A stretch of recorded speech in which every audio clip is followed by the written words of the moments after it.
අපි හැමදාමත් අවදානමක් අරගෙන වැඩ කරන්න කැමති නාලිකාවක්. මම එහෙම කියන්නේ ඔබ දැන් දකින්න ඇති ධර්ම යුද්ධය 2 චිත්‍රපටයේ සම්බන්ධයෙන් අපි මේ වෙනකොට ලබාගෙන තියෙන සාර්ථකත්වය. මේ චිත්‍රපටය කරන්නට අවුරුදු 7කට පස්සේ අපි අත ගහද්දී අපිට අවදානම් ගොඩක් තිබ්බා. පළවෙනි එක තමයි අපි ඉස්සෙල්ලම හිතුවා පළවෙනි චිත්‍රපටය කළා දෙවෙනි චිත්‍රපටය කරද්දී පළවෙනි එක බලපු අය විතරද දෙවෙනි එක බලන්න වෙන්නේ කියලා. කෙනෙකුට හිතෙන්න පුළුවන් අපි දෙවෙනි එක බලන්නේ මොකටද අපි එක බලලා නැහැ. අවුරුදු 7ක් ගිහිල්ලා. ඊළඟ දේ තමයි අපේ ප්‍රවීණ රංගන ශිල්පී ජැක්සන් ඇන්තනි මහත්මයා ඒ වෙනකොට අප අතර නැහැ. කවුද මේකට අපි යොදාගන්නේ කියන එක.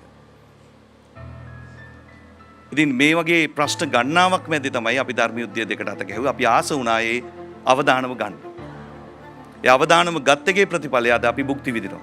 මොකද එතන අවදානමක් තිබිච්ච නිසා අපි ඒකට සූදානම් වුණා. ඊටාත්ම සෑහෙන කාලයක ඉඳලා විධිමත් විදිහට අපි සූදානම් වුණා කොහොමද අපි මේ අභියෝගයට මුහුණ දෙන්නේ කියලා.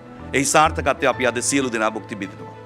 පහුගිය සතියේ අපි සමීක්ෂණයක් කරා ධර්ම යුද්ධ චිත්‍රපටය නිසා ශ්‍රී ලාංකීය ආර්ථිකයට එක්වෙච්ච ආදායම රුපියල් බිලියනය ඉක්මවනවා. චිත්‍රපටයෙන් අපි ලැබපු ආදායමට වඩා ආදායමක් ඒ තුලින් නිර්මාණය වෙලා තියෙනවා. ඒ චිත්‍රපටය එතරම් සාර්ථක වෙද්දී එහි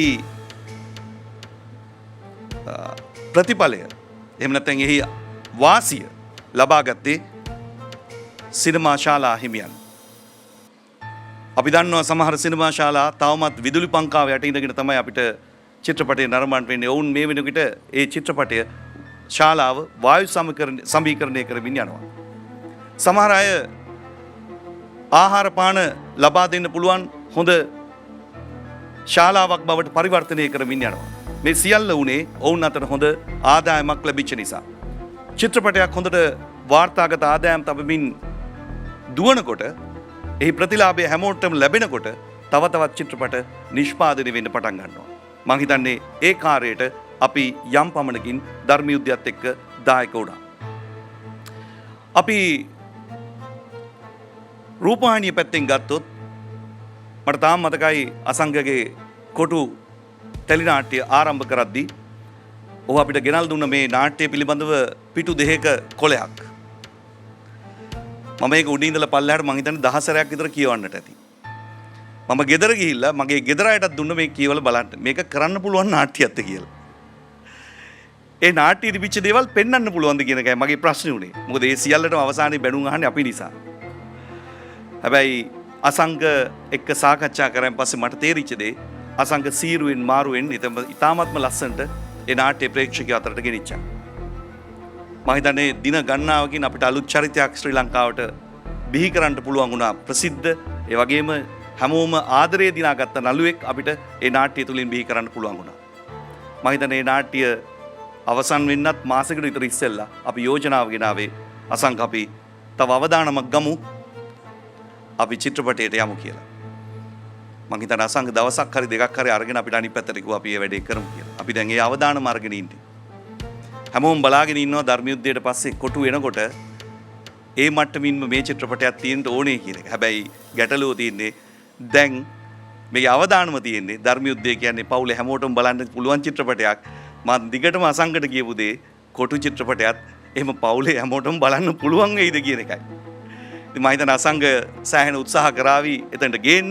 එහෙම වුණොත් අපිට මෙහි සාර්ථකත්වය ළඟා කරගන්න පුළුවන් වේවි. අපි බලමු කොච්චර දුරට ඒ කටයුත්ත සාර්ථක කරගන්න පුළුවන් වේද කියලා. ඒ අතරේ මේ වගේ අවදානමක් ගනිද්දී හැමදාමත් අපිට සහාය වෙන්නේ ඒ වගේම ඒ සඳහා අවසර දෙන්නේ සීමා සහිත කැපිටල් මහරජා සංවිධානයේ ගරු සභාපති ශෂි රාජමහෙන්ද්‍රන් මහත්මයා ඒ වගේම අපේ ප්‍රධාන මේ සිරස මාධ්‍ය ජාලයේ ප්‍රධානී ෂමාන් ඩැනියල් මහත්මයාවත් මතක් කරන්න ඕන. උන් දෙන්නම මේ සඳහා අපිට ධෛර්යයක් වුණා මේ කටයුත්ත කරන්න. ඉතින් මම හිතන්නේ එහි ප්‍රතිඵලය අපිට තව නොබෝ දිගින් දැක් ගන්නට පුළුවන් වෙයි. මේ චිත්‍රපටය පටන් ගන්නත් ඉස්සෙල්ලා මේක විකාශය කරන්න ඕන දවස එලි දක්වන්න ඕන දවස අපිට ලැබිලා තියෙනවා. ඉතින් මම හිතන්නේ ඒක තමයි අපි ලබපු ඊළඟ ජයග්‍රහණය. මට තාම මතකයි ධර්ම යුද්ධයේ 2 චිත්‍රපටයත් මේ වගේ මේ ස්ථානයේම මුහුරත් උල්ල තියද්දි මට එළියට යන්න හම්බුන්නේ නැහැ. අපි මේක අපිට ඕන මෙන්න මේ දවසේ අපි මේක එලි දක්වමු කියලා යෝජනා වෙලා තිබ්බා. ඒ වගේම රටවල් 3කින් චිත්‍රපටය තිරගත කරන්නත් ඉස්සෙල්ලා ඉල්ලලා තිබ්බා. ඉතින් ඒක තමයි අපි මං හිතන්නේ අපි හැමෝම අපිට සම්බන්ධයෙන් තබලා තියෙන විශ්වාසය ඒක. ඒ නිසා ඒ විශ්වාසය තවදුරටත් රකිමින් මේ චිත්‍රපටයත් විශේෂයෙන් මේ චිත්‍රපටයත් එක්ක සම්බන්ධ වෙලා ඉන්න නළු නිළියෝ දිහා බැලුවම අපි දන්නවා ඒක කොච්චර දුරට සාර්ථක වෙන්න පුළුවන් කියන එක හැමෝම අත්දැකීම් බහුල නළු නිළියෝ පිරිසක් මේ වටා එක්රොක් වෙනවා. ඒකත් එක්කම අපිට මේ චිත්‍රපටය තවත් ඉස්සරහට ගෙන යන්න ඉතාමත් ලේසි වේවි. ඒ නිසා ධර්ම යුද්ධයට පස්සේ අපි අත ගහන මේ අවදානම කොටු සර්ව ප්‍රකාරයෙන්ම සාර්ථක වේවා කියලා අපි සිරස මාධ්‍ය ජාලය හැටියට ඔබ සියලු දෙනාටම සුබ පතන අතරේ ප්‍රාර්ථනා කරනවා. ස්තුතියි.